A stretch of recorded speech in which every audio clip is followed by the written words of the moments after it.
Bismillahirrahmanirrahim. Assalamualaikum warahmatullahi wabarakatuh. Hai, hello, hello, hai. Apa kabar kalian? Anak-anak grade ya. Semoga kalian semua baik-baik saja.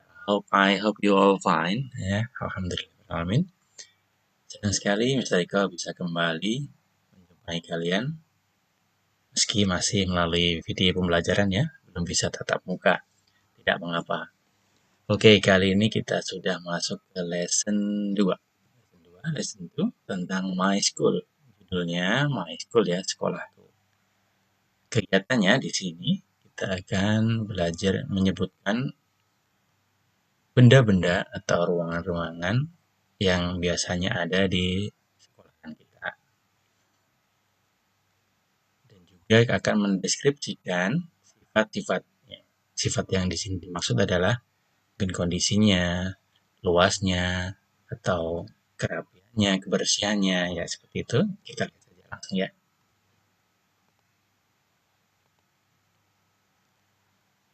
Ya, Mr. Eko langsung fokus ke halaman 10 di bagian atas. Ada contoh dialog. Wow, this new sports hall is very big. It is also a clean sport hall. Ya, di sini membahas tentang sport hall atau arena olahraga di sekolahan. Mungkin bisa lapangan basket atau gedung badminton ya seperti itu. Ada beberapa sekolah yang sudah memiliki sendiri ya.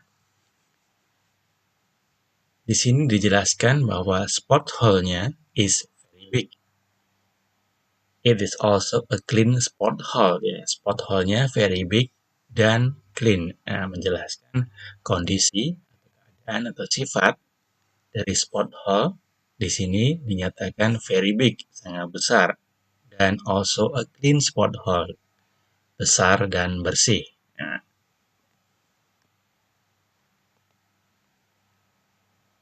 ya, di halaman selanjutnya ada beberapa lokasi ya.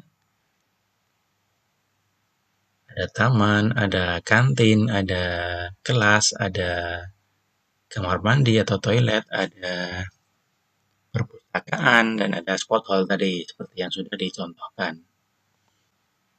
A green schoolyard, a clean cafeteria, a tidy classroom, a fragrant restroom, a neat library, a large sport hall. Ya, ada benda atau objek atau ruangan yang dijelaskan bagaimana keadaannya. Seperti contoh, kalimat yang pertama, a green schoolyard. Lapangan atau taman atau halaman sekolah yang hijau. Ya, jadi hijau menerangkan sebagai sifatnya ya, menerangkan kondisi schoolyardnya, halamannya yang hijau. Karena penuh dengan tanaman ya, jadi tampak hijau.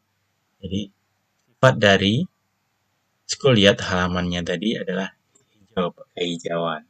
Green schoolyard. Yang kedua, green cafeteria. Cafeteria atau kantin, mungkin kita bisa biasa menyebut kantin. Bagaimana kondisi kantinnya? Clean, ya, clean-nya sebagai sifat dari kafetaria. Dan seterusnya ya, tidy itu rapi atau bersih, tertata, fragrant itu harum, neat itu rapi, large itu luas. Ya. Objeknya ada kafetaria, ada kelas, ada toilet, ada perpustakaan, ada arena olahraga. Ya, di sini penjelasannya. Kata sifat atau adjektif digunakan untuk mendeskripsikan. Mendeskripsikan itu menggambarkan ya, menjelaskan kata benda atau objeknya. Contoh, green schoolyard seperti tadi.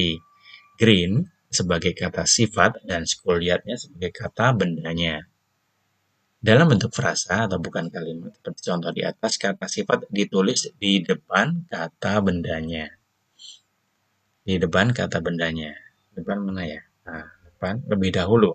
Lebih dahulu dari kata bendanya untuk menerangkan sifat kata benda tersebut. Green di depan schoolyard-nya. Ya. Jadi bukan schoolyard green, tapi green schoolyard. Didahulukan kata sifatnya. Oke, ada speaking, latihan speaking. How is the classroom? The classroom is tidy. Ya. Bagaimana kondisi kelasnya? Kondisi kelasnya rapi atau tertata. Tidy. How is the classroom? The classroom is tidy. Ya. Karena ini ditanya, maka yang di depan adalah bendanya terlebih dahulu, baru kata sifatnya yang diawali dengan to be, is ya. How is the classroom? Kalau tadi kalimat singkatnya menjelaskan a tidy classroom. Sekarang ditanya, how is the classroom? Bagaimana kondisi kelasnya? Maka jawabannya adalah dibalik. Kata bendanya dulu, baru kata sifatnya. The classroom is tidy. Nah, di sini sudah Mr. Riko tulis jawabannya untuk mempercepat saja ya. Boleh di screenshot dulu, kalau mau di screenshot ya. Mr. Riko tunggu. 5, 4, 3, 2, 1. Oke, cukup. Ya, kembali ada beberapa situasi untuk mempermudah kalian belajar sih. Ruangan-ruangannya sama ya, classroom, library, cafeteria, sport hall, dan schoolyard. Yang pertama coba. Di classroom ada tidy, ada classroom. Kalimatnya menjadi the classroom is tidy. Ya. Untuk gambar kedua, ada need, ada library. Silakan dibuat seperti contoh yang pertama. Ini juga sudah bisa dibantu dengan objeknya ya, menuliskan objeknya. Clean cafeteria, large sport hall. Ya, silakan dibuat seperti nomor 1. Kalian pasti bisa. Ada green, ada schoolyard. Ini dalam bentuk kalimat, kata sifat yang mendeskripsikan kata benda diletakkan setelah to be, ya kan? Kata sifatnya ada di belakang. Kalau di kalimat singkatnya adalah a classroom, a tidy classroom, sekarang dibalik untuk kalimat lengkapnya adalah the classroom is tidy. Oke, untuk latihan halaman 14. Halaman 14. Di halaman 14 ini diminta untuk membuat kalimat seperti contoh nomor 1, it is a tidy classroom. Dengan pilihan-pilihan jawaban yang ada di dalam kotak itu ya, untuk menunjukkan sifat-sifatnya. Nomor 1, it is a tidy classroom. Nah, untuk nomor berikutnya, silakan dikerjakan sendiri. Kalau kebingungan bisa melihat di halaman 11. Di halaman 11 kalimatnya ya, tinggal menambahkan it is. Tinggal menambahkan it is. Tinggal menambahkan it is. Dilihat di halaman 11. Oke, lanjut ya. Di halaman 15 ada percakapan seperti di awal tadi.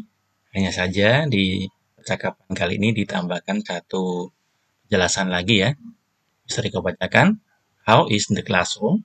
The classroom is tidy. Yes, it is a tidy classroom. Nah, ini contoh untuk gambar nomor 1. Yang nomor 2 dan selanjutnya, kata sifatnya dan juga nama, lokasi atau objeknya ada di halaman-halaman sebelumnya. Bisa dilihat dan dibuat percakapan seperti ini untuk latihan. Untuk latihan saja ya, untuk latihan di rumah saja. Tidak perlu direkam ataupun disetor. Ya, di sini ada bacaan. Bacaannya silakan untuk latihan membaca. Tidak perlu takut salah. Dicoba saja semaksimal mungkin. Kalian pasti bisa. Oke, ini kalimatnya, kata-katanya masih sederhana semua ya. This is my school is big, there is a hygienic, yang mungkin ini yang agak sulit, hygienic, cafeteria, dan seterusnya. Silakan dibaca sendiri untuk latihan agar terlatih untuk membaca dengan benar. Mr. Riko langsung fokus ke soalnya di sini. Ya. Nomor 1 sampai nomor 6 sudah Mr. Riko tulis. untuk mempermudah kalian belajar. Setelah tahu jawabannya, kalian cari. Kok bisa sih jawabannya ini? Nah, dilihat lagi di bacaannya tadi ya. Dilihat lagi di bacaannya, dicari. Oh, ternyata sudah benar seperti ini. Kok bisa jawabannya seperti ini? Oh, dari sini kalimat yang ini. Oke. Demikian ya. Boleh di screenshot kalau mau. Oke. 5, 4, 3, 2, 1. Oke. Cukup ya. Nah, di sini ada beberapa objek yang biasanya kita temui di sekolahan ya. Atau mungkin di rumah, sama untuk alat kebersihan ini. Di rumah, di sekolahan, di kantor, pasti ada alat seperti ini untuk membersihkan lingkungan, untuk menjaga kebersihan. Ini, Mister Eko sudah tulis nama-nama bendanya ya. Ada dustpan. Kalau di sini mungkin kita bilang apa ya? Ikra atau ikra ya, untuk menampung. Setelah kita sapu, kita tampung di dustpan, kemudian baru kita buang ke tempat sampah. Selanjutnya ada mop. Mop itu pel, kemudian brush itu sikat.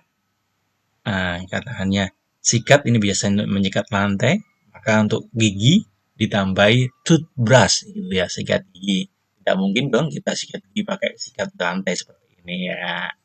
Kan ditambahi toothbrush, sikat gigi. Kalau ini untuk brush saja biasanya untuk menyikat lantai biar tidak licin kamar mandi seperti itu ya. Kemudian ada broom, sapu. Ada feather duster, kemoceng atau sulak kalau bahasa Jawa kita bisa nemui. Kenapa feather? Biasanya dibuatnya dari bulu ayam itu ya. Tapi ada juga yang sekarang dibuat dari tali rafia, yang plastik itu, tali rafia. Tapi namanya tetap feather duster. Nah, feather itu bulu, dust itu debu. Nah, jadi untuk bulu untuk menghilangkan debu, nah, namanya feather duster. Nah, yang terakhir adalah trash can. Trash itu sampah, can itu biasanya kita mengartikan kaleng ya. Tapi ini di sini karena menampung tempat sampah, kita artikan tempat sampah. Untuk mudahnya seperti itu saja.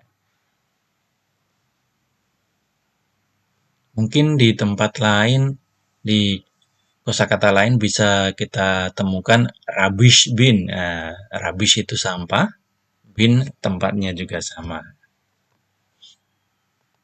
Ya, ini kamus untuk belajar sebisa mungkin dihafalkan ya. Setiap ada kosakata baru, sebisa mungkin dihafalkan. Nah, ini bisa untuk mengerjakan di beberapa latihan di halaman-halaman sebelumnya ya tadi ya. Dan juga di halaman terakhir ini.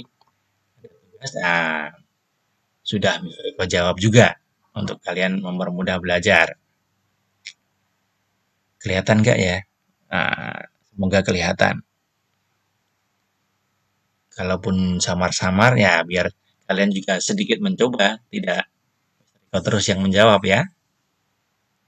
Nomor 1 sampai 10 buat latihan saja, tidak perlu dikumpulkan. Ingat, tidak perlu dikumpulkan. Untuk latihan saja.